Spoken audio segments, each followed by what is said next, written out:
नमस्कार। गांधी परिवार का हिस्सा होने के बावजूद कांग्रेस से जुदा राह पकड़ने वाले वरुण गांधी ने कभी कहा था कि भारतीय जनता पार्टी ने उनका और उनकी मां मेनका गांधी का सम्मान किया है।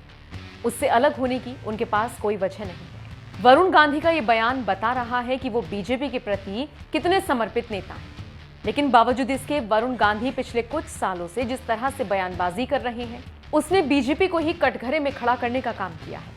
ऐसे कई मौके आए जब वरुण गांधी पार्टी से जुदा राय रखने की वजह से सुर्खियों में रहे। उनके बयानों की वजह से कई बार तो यहां तक अफवाहें उड़ने लगी कि वरुण गांधी जल्द ही कांग्रेस में शामिल होने वाले। आइए आपको वरुण गांधी के कुछ ऐसे ही बयानों के बारे में बताते हैं।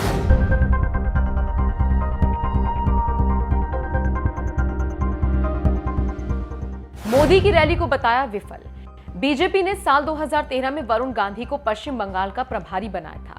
उसी समय प्रधानमंत्री पद के उम्मीदवार नरेंद्र मोदी को कोलकाता के परेड ग्राउंड में रैली करनी थी, जिसके मैनेजमेंट की पूरी जिम्मेदारी वरुण गांधी ने ही निभाई थी। और बंगाल में बीजेपी के जनाधार के मुताबिक मोदी की रैली में अच्छी खासी भीड़ जुटी थी, लेकिन वरुण गांधी ने अगले ही दिन अखबार वालों से कह दिया कि रैली विफल रही। मोदी मोदी नारे से चिढ़ गए वरुण। बात साल 2014 की है, जब बीजेपी ने उन्हें यूपी के सुल्तानपुर लोकसभा सीट से टिकट दिया। लेकिन वरुण गांधी सुल्तानपुर के स्थानीय कार्यकर्ताओं पर भरोसा जताने के बजाय पीलीभीत से अपने कार्यकर्ताओं को साथ ले गए। इतना ही नहीं, उन्होंने अपने संसदीय क्षेत्र में किसी भी बीजेपी नेता को प्रचार नहीं करने दिया। चुनाव प्रचार के दौरान एक दिन वरुण जब मंच से बोल रहे थे तो मोदी मोदी के नारे लगने लगे। इस पर उन्होंने मंच से ही डांटा, मोदी मोदी क्या है। इसके बाद जब अमित शाह अध्यक्ष बने तो उन्हें पार्टी के महासचिव पद से हटा दिया गया। बीजेपी को निशाने पर लिया।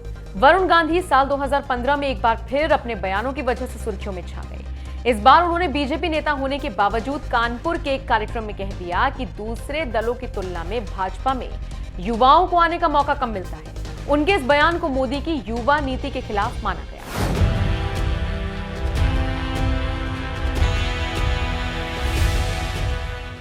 रोहिंग्याओं के समर्थन में उतरे वरुण गांधी। ये बात साल 2017 की है। मोदी सरकार ने सुप्रीम कोर्ट में एक हलफनामा दिया था, जिसमें रोहिंग्या मुसलमानों को देश की सुरक्षा के लिए खतरा बताया गया था। लेकिन बीजेपी नेता वरुण गांधी ने उस वक्त एक ऐसा लेख लिखा जिसने देश की सियासत में सनसनी मचा दी। क्योंकि बीजेपी सरकार जिन रोहिंग्याओं को शरण देने के खिलाफ थी, वरुण गांधी ने उन्हीं के समर्थन में एक लेख लिखकर मोदी सरकार को अतिथि देवो भव की याद दिलाई थी और कहा था कि भारत को रोहिंग्याओं की मदद करनी चाहिए। वरुण गांधी के इस बयान पर तत्कालीन केंद्रीय गृह राज्य मंत्री हंसराज अहीर ने उन्हें नसीहत देते हुए कहा था, जो देश के हित में सोचेगा वो इस तरह का बयान नहीं देगा। योगी के फैसले पर उठाया सवाल। योगी सरकार ने कुछ दिनों पहले गन्ने का रेट 325 से बढ़ाकर 350 रुपए प्रति क्विंटल कर दिया था। लेकिन सरकार का यह फैसला कांग्रेस को रास नहीं आया और प्रियंका गांधी ने योगी सरकार से महंगाई का हवाला देकर गन्ने का रेट बढ़ाकर 400 रुपए प्रति क्विंटल करने की मांग कर दी।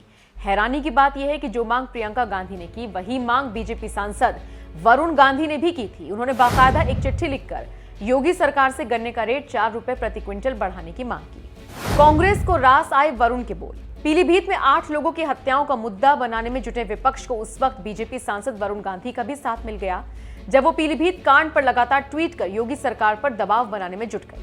लखीमपुर खीरी कांड की एक वीडियो शेयर करते हुए वरुण गांधी ने इस मामले में आरोपियों की गिरफ्तारी की मांग की और लिखा, लखीमपुर खीरी में किसानों को गाड़ियों से जानबूझकर कुचलने का ये वीडियो किसी की भी आत्मा को झकझोर देगा। पुलिस इस वीडियो का संज्ञान लेकर इन गाड़ियों के मालिकों, इनमें बैठे लोगों और इस प्रकरण में संलिप्त अन्य व्यक्तियों को चिन्हित कर तत्काल गिरफ्तार करे। इसके अलावा एक चिट्ठी लिखकर वरुण गांधी ने लखीमपुर खीरी कांड में मारे गए किसानों को शहीद बताते हुए उन्हें श्रद्धांजलि दी और योगी सरकार से आरोपियों के खिलाफ सख्त से सख्त कार्रवाई की मांग की। इतना ही नहीं, एक और वीडियो शेयर करते हुए वरुण गांधी ने लिखा, वीडियो में सब कुछ साफ नजर आ रहा है। हत्या से प्रदर्शनकारियों को चुप नहीं कराया जा सकता। किसानों के बिखरे खून की हर हाल में जवाबदेही होनी चाहिए। इससे पहले कि हर किसान के जहन में क्रूरता और अहंकार का संदेश पहुंचे, उन्हें न्याय मिल जाना चाहिए। वरुण गांधी का यही ट्वीट कांग्रेस नेता दिग्विजय सिंह को बेहद भा गया, जिससे जुड़ी खबर शेयर करते हुए उन्होंने लिखा, प्रदर्शनकारियों की हत्या से चुप नहीं कराया जा सकता। वरुण गांधी ने बीजेपी सरकार पर बोला हमला। बीजेपी के इतिहास में साल 2013 में वरुण गांधी को सबसे कम उम्र में ही पार्टी का महासचिव बनाने के साथ ही पश्चिम बंगाल का प्रभारी बना दिया गया था।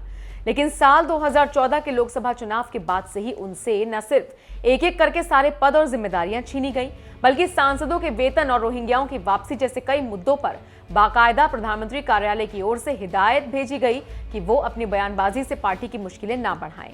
माना जा रहा है कुछ ऐसी ही कार्रवाई बीजेपी ने एक बार फिर से की है। इस बार पार्टी ने उन्हें नई राष्ट्रीय कार्यकारिणी से बाहर का रास्ता दिखा दिया है। गुरुवार को ही 2022 में होने वाले 5 राज्यों के विधानसभा चुनावों को देखते हुए बीजेपी ने एक नई कार्यकारिणी घोषित की है, जिनमें पीएम मोदी, अमित शाह, राजनाथ सिंह जैसे 80 लोगों को जगह मिली है। लेकिन ना तो मेनका गांधी को जगह दी गई है और ना ही उनके बेटे वरुण गांधी को। सूत्रों से मिली जानकारी के मुताबिक लखीमपुर खीरी में हुई हिंसा के बाद वरुण गांधी लगातार योगी और मोदी सरकार पर हमलावर है। इसी वजह से मेनका गांधी और वरुण गांधी को कार्यकारिणी में जगह नहीं दी गई। बहरहाल, वैसे आपको क्या लगता है, क्या वरुण गांधी की लगातार बयानबाजी उनके कांग्रेस में जाने का इशारा है? अपनी राय हमें कमेंट कर जरूर बताएं।